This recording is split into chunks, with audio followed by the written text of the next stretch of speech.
Assalamualaikum warahmatullahi wabarakatuh. Perkenalkan, nama saya Galuh Afrina Tiurlidiro. Saya dari Ekonomi Syariah 6, NIM E 2018-2274. Di sini saya akan menjelaskan mengenai materi produk halal pertemuan ketiga, yaitu berbagai aspek dalam halal dan haram. Yang pertama saya mendapatkan dua hadis mengenai keutamaan mencari yang halal dan haram. Nah, hadis pertama yaitu dari hadis riwayat Ibnu Majah. Hadis kedua dari hadis riwayat Al-Bukhari. Hadis pertama tadi yaitu dari hadis riwayat Ibnu Majah yang berbunyi, ya ayyuhan nasu taqullaha wajmilu fi talabi fa inna nafsalan tamuta hatta tastafiya rizqoha wa inna habto anha fattaqullaha wajmilu fil talabi huduma halan wada'uma haramu. Yang berarti, wahai umat manusia, bertakwalah engkau kepada Allah dan tempuhlah jalan yang baik dalam mencari rezeki.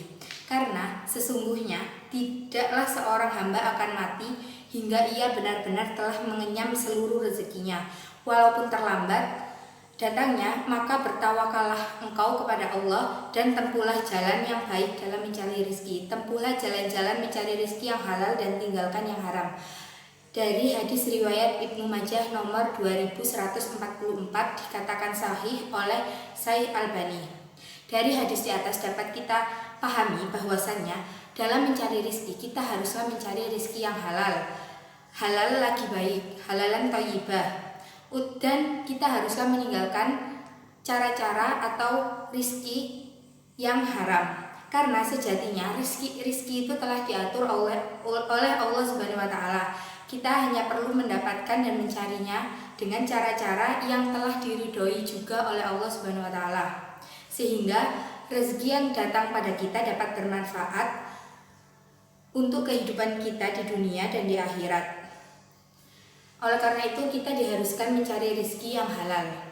Nah, yang kedua yaitu mengenai hadis riwayat Al-Bukhari. Dia mengatakan, tidaklah seorang hamba memakan makanan yang lebih baik dari hasil usahanya sendiri, dan sungguh Nabi Daud alaihi wasallam makan dari hasil usaha tangannya sendiri. Yaitu kita sama halnya dengan hadis pertama, kita disuruh mencari nafkah atau rezeki atau penghasilan dari cara yang halal. Karena bagaimanapun itu adalah hasil usaha kita sendiri.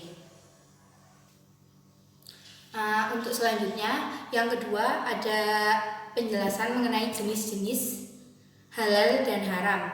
Yang pertama saya akan menjelaskan mengenai jenis halal. Jenis halal dibagi menjadi 3. Yang pertama yaitu halal karena zatnya, yaitu benda itu atau barang makanan itu memang sudah halal dari zatnya, atau dia memang tidak dilarang oleh hukum syara. Jadi sudah ditetapkan bahwasannya barang ataupun makanan atau benda itu sudah halal, seperti contohnya nasi, susu, telur dan lain-lain yang emang sudah dari awal sudah memang halal. Yang kedua yaitu halal cara mendapatkannya. Halal cara mendapatkannya itu dapat diartikan kita haruslah mencari makanan yang halal dengan baik. Maksudnya makanan yang halal itu kita peroleh dengan cara yang baik, tidak dengan mencuri, menipu ataupun lainnya, semacam hal-hal yang buruk. Yang ketiga ialah halal karena proses atau cara pengolahannya. Selain kita harus mencari makanan dengan cara yang halal dan ataupun halal makanan itu sudah dari awal zatnya dari syaratnya sudah halal, kita dengan cara prosesnya harus juga halal juga. Seperti contohnya ayam dari awal memang sudah halal, tetapi dalam kita proses pembuatannya, penyembelihannya kita harus dilakukan dengan cara yang halal juga. Jika kita melakukan dengan cara yang tidak halal atau tidak sesuai dengan ketentuan kaidah di agama atau benda Al-Quran, maka barang atau benda makanan itu tersebut juga akan haram. Selanjutnya yaitu jenis haram. Jenis-jenis haram. Jenis haram ada dua, yaitu yang pertama lizati dan yang kedua lighairi. Lizati yaitu suatu keharaman yang sejak semuka ditentukan syar'i bahwa hal itu haram. Seperti contohnya bangkai babi, yang emang dari Al-Quran sudah ditentukan bahwasannya bangkai babi itu adalah haram. Minuman keras, khamar, pada Al-Quran sudah dijelaskan bahwasannya minuman alkohol, khamar ataupun lainnya itu haram. Yang kedua haram lighairi, yaitu sesuatu yang pada mulanya disyariatkan akan tetapi dibarengi oleh sesuatu yang bersifat mudarat bagi manusia. Keharamannya disebabkan karena mudaratnya itu tadi. Contoh, melaksanakan sholat dengan pakaian yang digosok. Seumpamanya kalau kita sedang ada di pondok, kita tidak punya mukena, lalu kita menggosok punya teman kita. Nah, sejatinya sholat itu adalah halal, tetapi karena kita mendapatkannya dengan cara menggosok,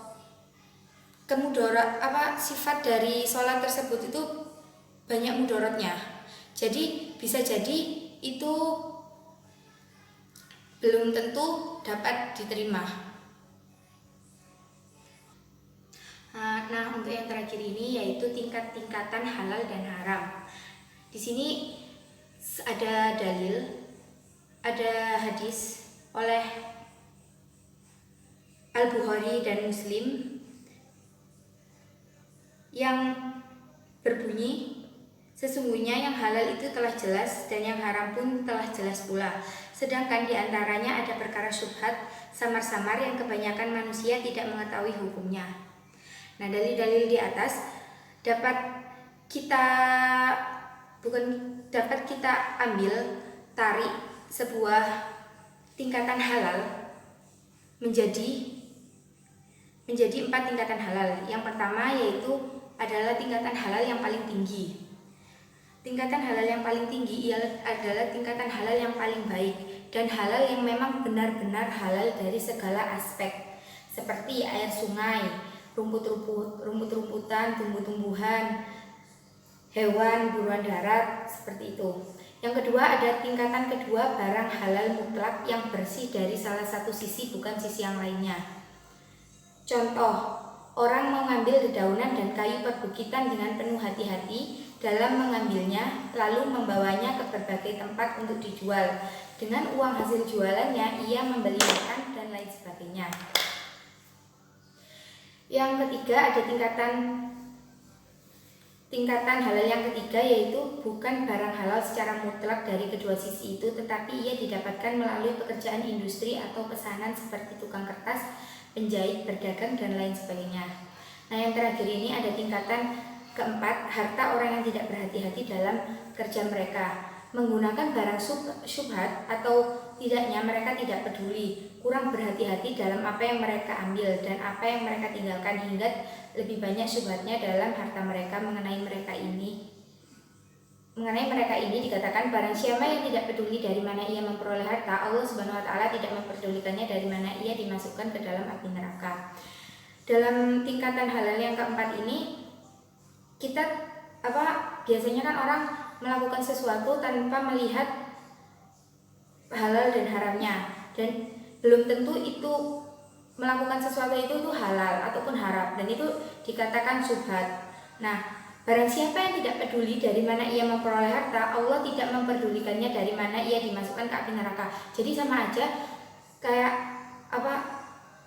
kalau dia tidak melihat bagaimana dia mengambil barang tersebut dengan cara halal ataupun haram ataupun syubhat, maka Allah juga tidak akan memperdulikan dia akan masuk di neraka ataupun di surga.